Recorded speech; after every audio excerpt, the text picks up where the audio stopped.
minutos. Momento de abrir las bibliotecas y los corazones. Sí. Y enfocarnos en libros y literaturas y ensayos y cosas que nos puedan hacer pensar con otro tipo de perspectiva a la realidad. Me parece que lo más lindo... Crecer. Me parece que lo más lindo que para mí, ¿no? Que es una persona que leo mucho y leo mucho desde muy chiquita, me parece que lo más lindo que nos pueden dar los libros es que nos abren la perspectiva un montón de, sobre todo, culturas y cosas que no pasamos en la vida cotidiana, desde cuentos góticos y fantasear con fantasmas hasta literatura mucho más, entre comillas, real, que te hace tal vez conectarte con sentimientos que no tenías hasta ese momento. Y estamos hablando de placer. Y para hablar de placer, obviamente, lo primero que se me ocurre cuando pienso en placer es el placer que te puede llegar a dar el sexo. No traje un libro erótico. Tenía muchas ganas de hablar un poco de Marqués de Sade, pero lo quiero terminar de leer bien, porque es complicado hablar de lo que ese muchacho escribía, pero sinceramente recomiendo que todo el mundo lea alguna obra de las que escribió Marqués de Sade, para entender un poco también hasta dónde no llega el sexo y cómo nos ponemos en policías con ciertas cosas que por ahí no entendemos y no deberíamos por qué policiar.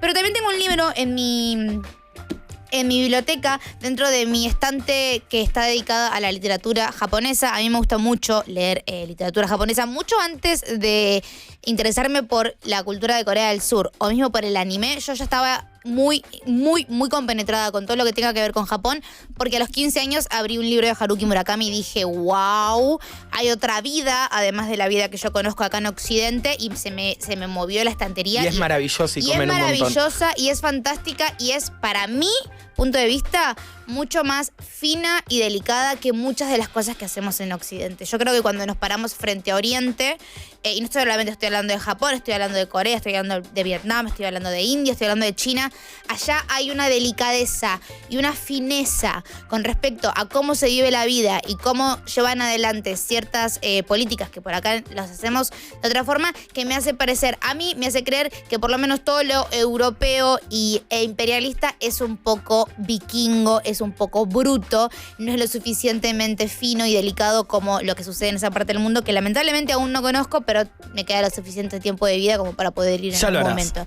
Dentro de todos esos libros que tengo, que no solamente tengo libros de Haruki Murakami, sino que tengo libros de haiku, sino que tengo libros muy entretenidos de un montón de escritores distintos. Lo que me estaría faltando es un poquitito, y si alguien tiene alguna recomendación para hacerme, me serviría. Escritoras mujeres japonesas contemporáneas, me parece que sería interesante leer, voy a hacer una investigación.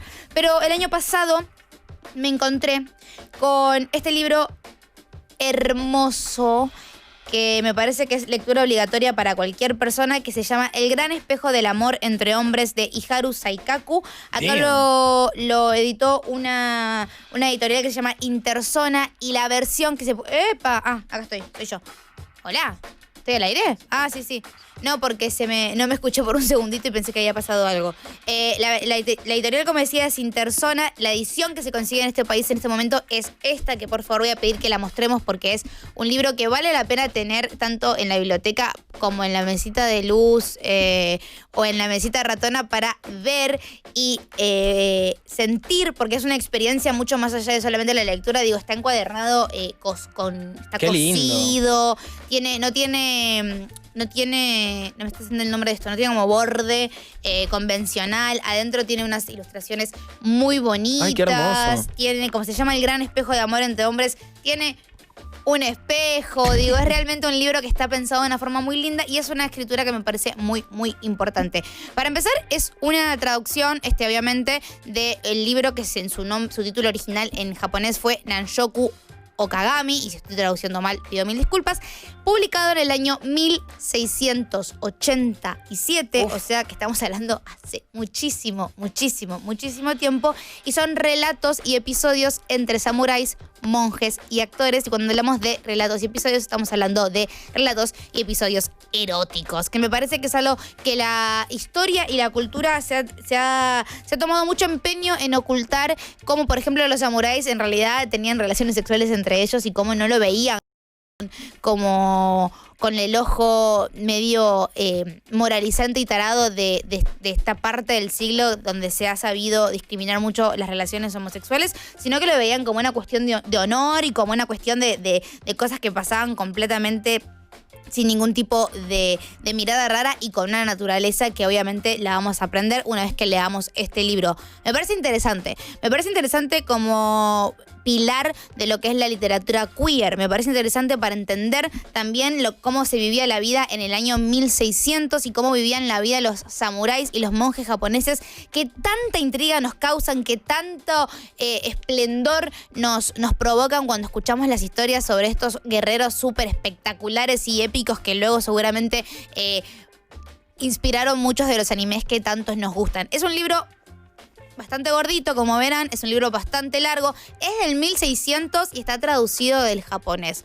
O sea, tiene un lenguaje y una narrativa que no es una cosa que vos te puedas leer 400 páginas en un día y no cansarte, porque tiene su embellecimiento y tiene su uso complicado de la lengua, pero siempre para escribir de forma muy, muy espectacular. Este libro ha sido traducido y es pilar en cuanto a escritos japoneses hace mucho tiempo, y me parece muy importante resaltar el hecho de que haya editoriales que están traduciendo del japonés al español, que no es tarea sencilla porque no hay una traducción directa, porque son idiomas muy, pero muy, pero muy distintos, para llegar y para poder democratizar la información y que llegue a nuestros ojos las historias tan fantásticas que me parece que son tan necesarias de compartir. La parte de atrás, la descripción del libro, que le dice cosas muy lindas, como que estos libros, ¿no? Estos escritos reflejan la presunción cultural de que el amor romántico no se encontraba en la institución del matrimonio, sino en el ámbito de, por ejemplo, la prostitución, que es parte de lo que escribe este libro, porque habla mucho de la relación entre, por ejemplo, jóvenes, como el estatus de poder entre ser una persona mayor, ser una persona adulta y cuál es el rango de las diferentes edades con las que tenías relaciones sexuales, y eso también hablaba un poquitito de tu posición en el mundo y de los diferentes rangos y los diferentes niveles que había dentro de ese mundo espectacular. Son 40 relatos, ¿sí? Más que nada describen relaciones entre adultos y adolescentes en el siglo XVII. Y voy a hacer un pequeño hincapié en esto, estamos hablando del siglo XVII.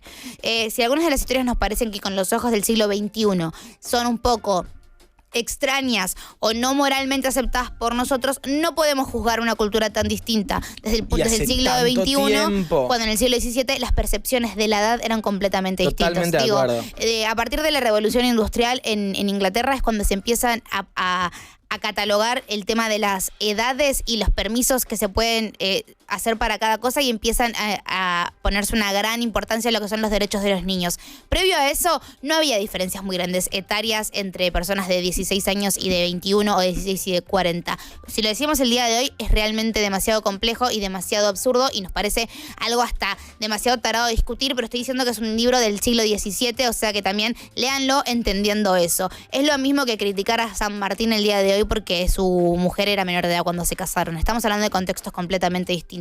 Más allá de eso, si eso no los pone cómodos, no lo lean. No vayan a buscar lecturas que los vayan a incomodar. Yo creo que incomodándonos a través de la literatura también es donde nos ponemos en contrapuesta con nuestras contradicciones más grandes y las cosas que nos incomodan.